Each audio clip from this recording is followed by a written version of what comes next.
दोस्तों, आज देश के उस महान विभूति की पुण्यतिथि है जो राजनीति के परम शिखर पर पहुंच चुके थे।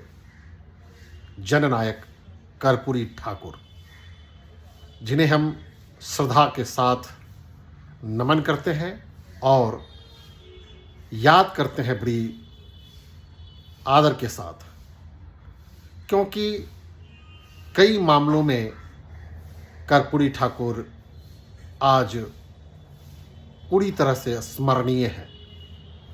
खासतौर पर मेरे लिए, जब मैं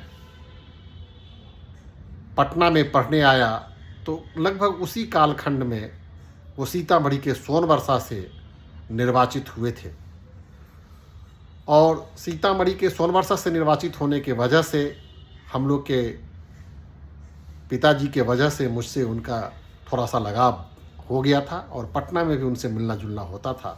इसी क्रम में मैं उनके लोकदल की पार्टी की छात्र सभा से मैं जुड़ गया और उनके विचारों से काफ़ी प्रभावित हुआ। बाद के दिनों में उनका हम लोगों ने एक जयंती उनकी मनाई थी पटना विश्वविद्यालय में, जिसके वो पूरी तरह से खिलाफ थे। और हम उस समय हम लोग के पटना विश्वविद्यालय के अध्यक्ष थे डॉक्टर राधाकृष्ण सिंह जी, जो आजकल नहीं रहे हम लोग के बीच में।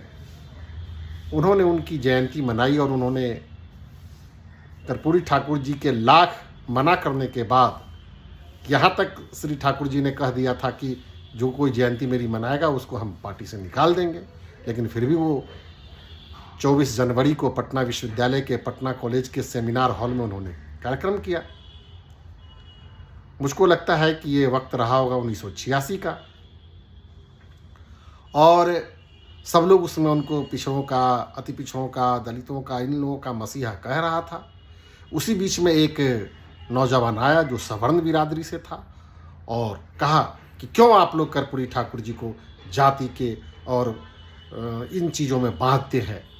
वो तो सबों के नेता थे, वे तो बिहार के ही नहीं बल्कि देश के हर एक आदमी के नेता थे, जिसके ऊपर में कभी भी कोई ज्यादती होती थी, जुल्म होता था, उसके खिलाफ वो लड़ते थे।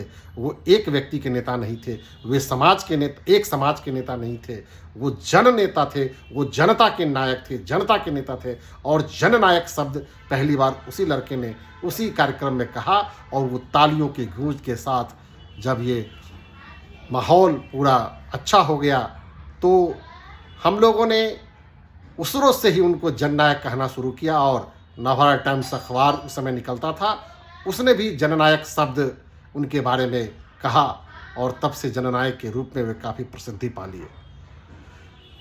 मेरे व्यक्तिगत जीवन में उनके कई छोटे बड़े प्रभाव पड़े हैं। जब मैं राजनीति में आया तो मुझको हमेशा वे प्रेरणा के स्रोत मेरे लिए रहे, क्योंकि वैसे तमाम लोगों के लिए वे प्रेरणा के स्रोत आज भी हैं जिनके जाति की संख्या बहुत नगण्य होती है और जिनके जेब में पैसा बहुत कम होता है। ऐसे लोगों के लिए वे प्रेरणा के स्रोत हैं और उनको आदर्श मान करके वे लोग भी राजनीति कर सकते हैं जिनके जेब में पैसा कम हो और जिनकी जाति की संख्या बहुत कम हो।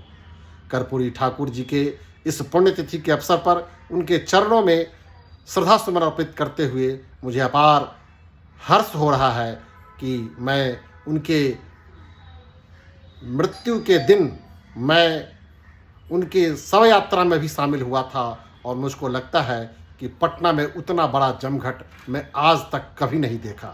लोगों का जन सैलाब पटना की सड़कों पर उमड़ पड़ा था और इतनी भावभीनी श्रद्धांजलि आज तक इतनी बड़ी संख्या में मैंने किसी भी महापुरुषों के स्मरण में नहीं देखी। कर्पूरी ठाकुर आज भी जिंदा है हम लोग के जेहन में, हम लोग के आदर्श में, हम लोग के विचार में। आज उनके बताए गए मार्गों का अनुसरण करने की बहुत आवश्यकता है, उनके बताए गए अधूरे छुड़े हुए कार्यों की बहुत आवश्यकता है। जय हिंद, जय बिहार। कर्पूरी ठाकुर अमर रहे, अमर रहे।